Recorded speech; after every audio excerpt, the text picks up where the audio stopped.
Сәлем достар, менің есімім Мұстафа Али. Біраз уақыт бұрын YouTube каналына мен Аға деген Ғазизхан Шекербековтің әнін салған едім. Соған Ғазиз бауырым разбор сұрапты. Разборын қабылыңыздар. Мына разбор дегенде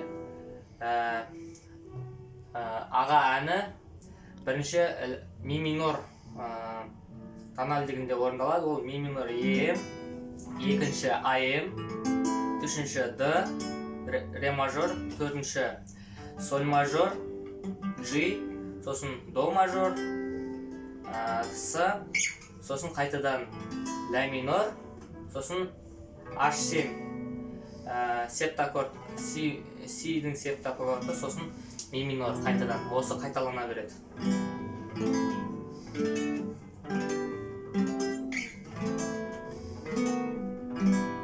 Ал бой ол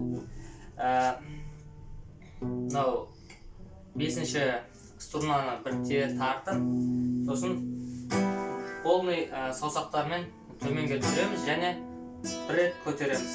Бірінші астыңғы бірінші ми струнасын ғана бір рет тартамыз, соны қайталана береді.